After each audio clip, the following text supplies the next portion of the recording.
top of a tree, and then nakita niya, tinanong niya kung which way to go with all of these roads, with all of these crossroads. And yung tinanong siya ng Cheshire Cat, where does she wanna go? And sabi niya, I really don't care, kahit saan. And then the cat told her, actually, you just take any road. It doesn't matter. So yun yung pinaka-thought dun sa story ni Alice in Wonderland. Because at the end of the day, if you don't know where you're going, yeah, you can do anything you want. Yeah, I just started the timer. Sige, bre. Correct. So my personal there are two sides to interpret the lesson in that story, no. One area which is not related to the topic that we're discussing today is just parang yung just do it attitude, di ba? Parang instead na mag-super analyze ka, you just dive on an opportunity moving forward. Pero related to the topic that we're discussing, which is yung how do you manage your businesses given there are different priorities across the board. It all boils down to the very first important step, which is having a clarity of purpose. Diba nga? Yeah. Why you're doing what you're doing in the first place. So yun nga. So yung first step of jokes, which is what like the first thing to take note is what is your purpose. And then let's go to our next point. Na-mention din kanina, sabi ni Cheshire Cat, sabi ng cat, at the end of the day, you can reach any destination you wanna be at if you have enough time. But the real constraint here is meron tayong mga kanya-kanyang deadlines. And the deadlines can be, the natural deadline is of course our death, imminent death yun. But then we also have our biological deadlines, yung when do we want to retire, when do we want to spend the rest of our life with our family and loved ones. So that's our own deadline as well. And if we have time constraints, the real concern here is, so paano, how do we make the most out of it? So what I do is I just wanna share this. Can you see the screen? Good. Yes. Actually, this is a mind map. So what I do is I put in all of the things that I have to do. Hindi lang siya limited dun sa like today or the next week, but it's actually the entirety. And what I do is if I have things na naisip ko na kailangan kong gawin, nilalagay ko agad. So I have to also point out that we are visual creatures, and as visual creatures we kaya nga sobrang addicting ng mga computer games na mga Mobile Legends, Dota. Kaya siya sobrang addicting because nakikita mo agad yung leaderboards, nakikita mo yung results. Yep. Shout out sa mga ka-Dota players natin diyan. These games are addicting because yung figures, yung result andyan agad, kung paano ka lumalakas. There's the feedback loop is updated frequently, kaya mas nakaka-addict siya. And remember our topic last week, wala talagang magic. If you wanna succeed, there's no magic, but there is a process. Pag clear yung process and you have to do it on a daily basis, magugulat ka na lang one day that you've already reached it. So correct. So if you have a very clear feedback loop, if you have a very clear feedback mechanism, nakikita mo that you are progressing towards your goal visually, mas nakikita mo ngayon yung mga bagay na you have to put priority on. Correct. Kaya for me, this is one of the most important tool that I do. I mind map everything. Kasi yun nga, isang point din is whatever you put your time on, whatever it is, it always flourishes. Always yan. That's a fact.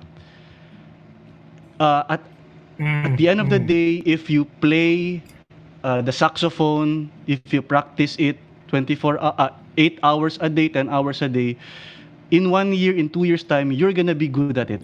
If naglalaro ka ng Dota for 8 hours, 10 hours a day, sobrang galing mo na yan. O, di ba? May mga kasama tayo dyan na sobrang galing.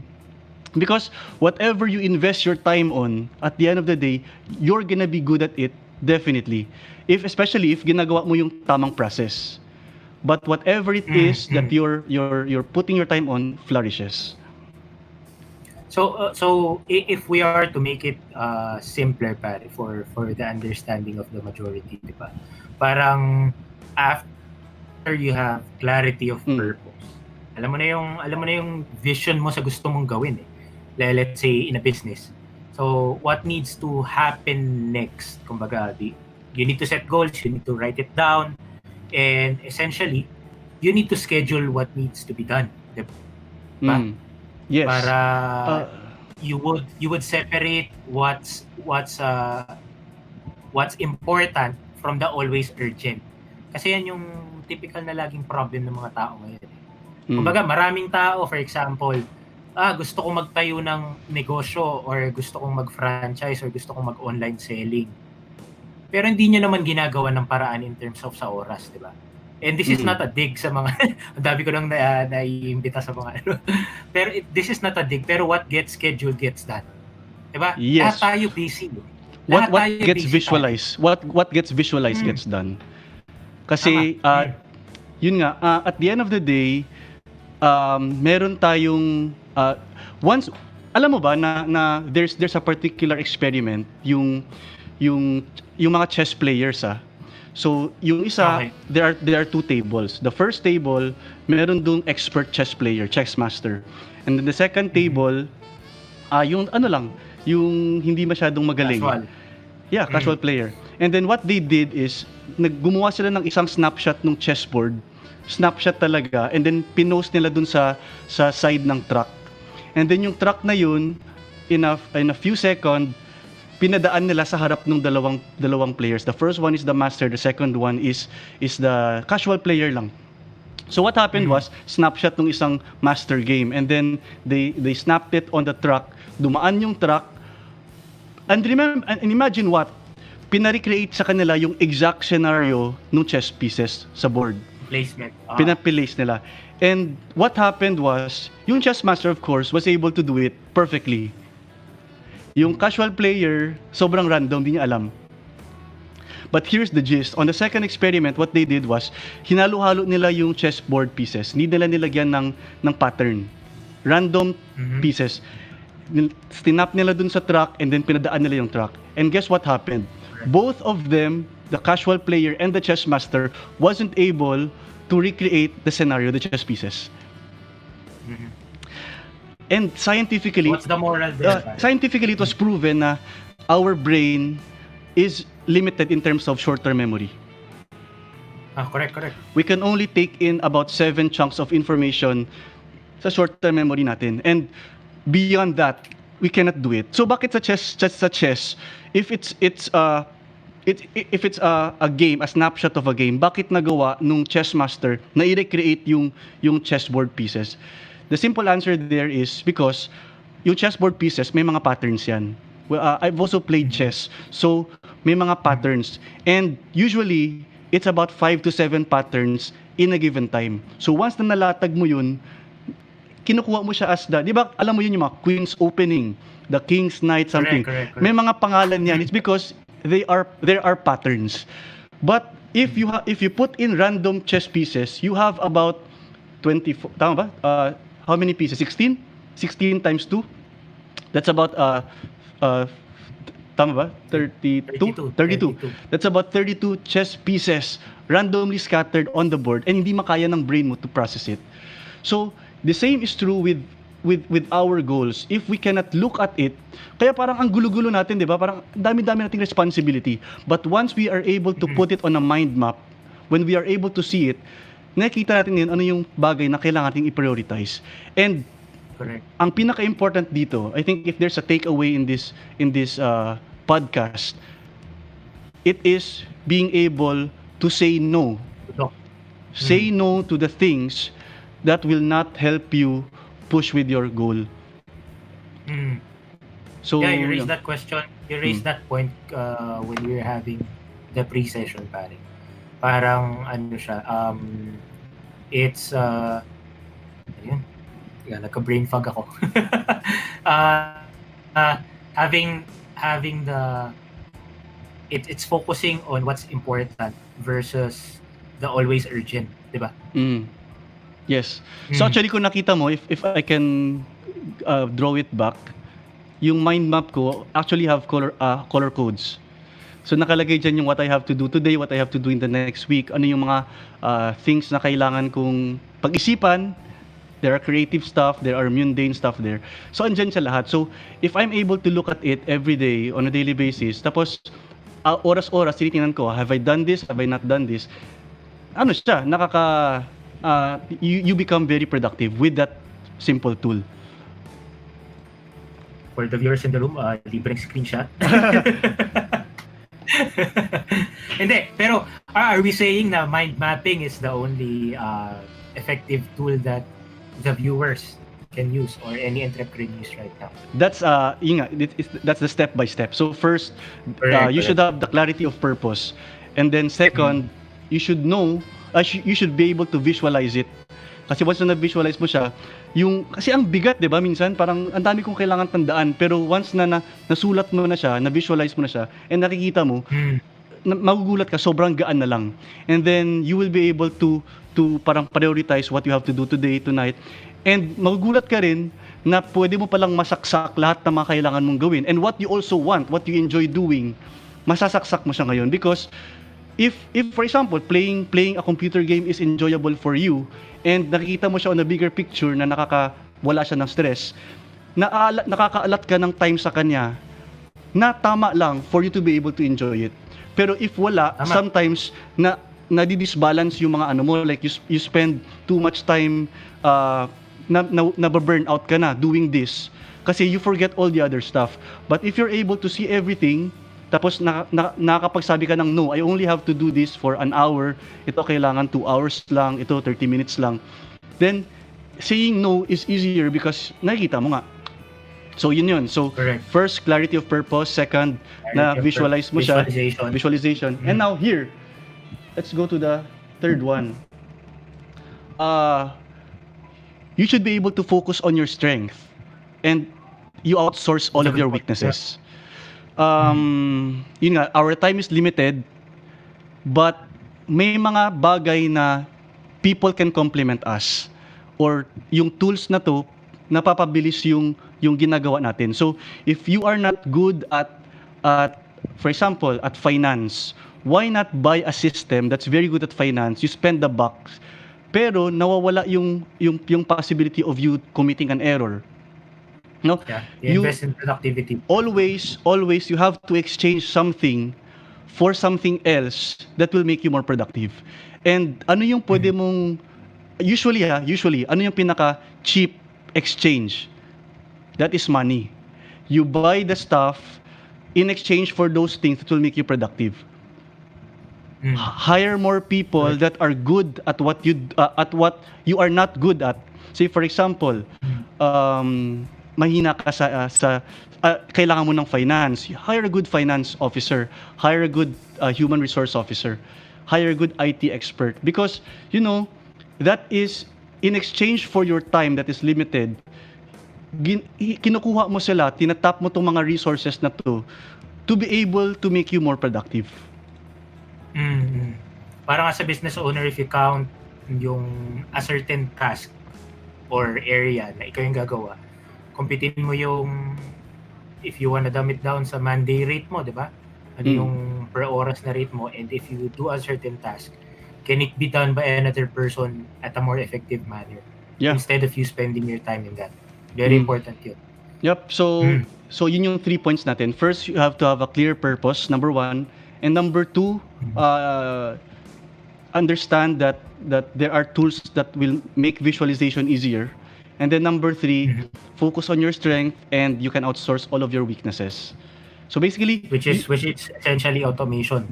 Yeah, you can part dun sa productivity yan, sa number 2 and number 3, yung you focus on the strength. So ano talaga yung mga bagay na if nabe-breakdown mo talaga, and at the end of the day, what cannot be done by others that you only have to do. Dapat yun lang yung ginagawa mo at the end of the day. So that you will have more time doing things that you're good at. I have a question, probably burning question din to from the other business owners. So, typical kasi na iniisip ng ibang negosyante, di ba? Ay, ayoko mag-hire ng sobrang galing. Baka mamaya utakan pa ako nito eh. Ano yung suggestion mo to those types of thinking? Okay, end of the day, it's very important that you communicate what you want. Kasi ganito 'yun. Yeah. If you're gonna hire people, they also have their own goals. But if hindi mo mismo nagawa yung number 1, the clarity of purpose, if hindi mo to nagawa, you skip directly to number 3, I'm gonna hire more and more people, or bili lang ako ng mga magagandang ERP systems, bili ako ng SAP, bili ako ng ganyan. But hindi clear sa'yo yung first purpose mo, clarity of purpose, why you invested in the first place. Correct. Actually counterproductive yun. You're gonna end up with more people na unproductive. Na minsan, kaya sinasabi mo nautakan ka, it's because they have other things na on their hands na pwede nilang gawin, and you don't even care to check, you don't even care to evaluate. Kasi yun nga, very clear itong guidelines. Number 1, clarity of purpose. Number 2, yung tools, visualization tools. And then number 3, utilizing others for your weaknesses and maximizing your strength. Ano yan siya? Say for example, meron kang if you are in an IT project, kailangan mong gumawa ng ganitong modules. It has to be very clear ano yung output na kailangan mo before you hire this particular developer, this particular system analyst. Because you're gonna be spending money on that person. Dapat clear din. O sige, by ganito, dapat ito na yung kailangan ko. Ito yung expected output ko. Can you deliver it? Can you not deliver it?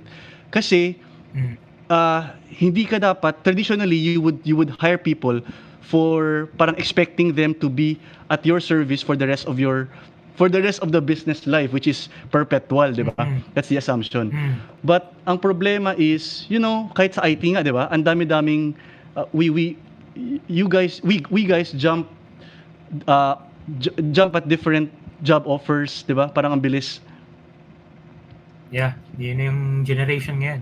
Yeah, but if you are given this particular task output, na visualize mo din yun, how are you gonna spend your time, and ano yung i-demand din sa akin ng boss ko, or if you're on the other end of the table, ano yung i-demand ko sa mga hinire ko. It has to be very clear. Correct. Yeah, sabi ni Ate Tess dito, Pareto principle. Yeah, that's 80-20 principle. Because alam mo yung sa Ratatouille na quote, anyone can be a cook but not everyone can be a cook. You can wish for anything you want in the world, but because of that time constraint, because we are limited, you can only do so much. But ito yung mga tools, ito yung mga proven tools that you have to do para magagawa mo yung mga kailangan mong gawin. First, clarity of purpose. Number 2, you have to know the time constraint, so you have to be more productive. And then number 3, focus on your strength, less on your weaknesses. Compensate mo siya with other people's. Doon lang ako dun sa 80-20 principle, yung Pareto. That's very important. Lalo na sa mga nagsisimula pa lang na entrep that don't have any big financial backing, or probably nagsa-start kayo sa bahay nyo lang or whatever. Diba? Your time is very precious. So, focus on the 20% of the tasks that would bring 80% of the impact to the goals that you want to achieve, essentially. Ano yan parang it's basically working hard versus working smart scenario, di ba? So ayon nga kay Bill Gates, I'd rather hire a smart person rather than a hardworking person, kasi a smart person would find a way to do it at a quicker time. Nice. A certain task at a quicker time. Di ba? Yeah. Ganun yan parang don't waste your time. Yeah, ganda ng ano natin ngayon. So, if anybody from our viewers would like to ask us any question, we have about 2 minutes to answer them. So, pare, do you wanna plug anything before we end? We don't have any questions as of now. So quick plug lang. Visit Butchog's in Palanan. All-day breakfast restaurant kami. We serve anything from silog meals to snacks to apparently Asian fusion food. So, and we're starting to market right now publicly via Facebook. So please do like our page. Marami kaming games na ginagawa doon. We're giving out free vouchers as well. Butchogs. Nice. Yeah, before we end also, I would like to invite everybody to stay tuned to our 4th and 5th episode of Learning 30s. We have a very interesting guest. On Exciting yan. Next week is July 13. 13. Tama? Next week, Yes. July 13, I'm gonna be having Mr. Kane Chito together with Mikey Pagsisihan. We're gonna have him as our additional guest. So Kane Chito manages a bus company in Quezon Province. And then sa July 20, we're also gonna have a very, very special guest. Sa mga nakakilala, we're gonna have Brother Bo Sanchez as our guest on July Yes! 20 here in Learning 30s. So if you have questions you would like us to ask them, please drop them down below, and even offline na dito, bigyan mo lang kami ng mga questions so we can ask them. So as of now, I think we've answered our burning question. Wala pa. Very simple lang yung 3 steps. Pare, plug ko lang yung Yeah. isa pa nating guest. So, in the upcoming weeks after Bo Sanchez, we're gonna have another guest, an e-commerce expert. So, friend ko, schoolmate ko siya in high school and my personal friend as well. Nice. So, good job. Yeah. Exciting lineup. So this is gonna be very Hi. interesting. Very interesting Yeah. weeks ahead. All right. So, yun, 15 seconds, guys. Yo, thank you everybody for staying with us. So this is Christian Chu, and you are watching Learning 30s. Till next time. Good night. Bye, everyone.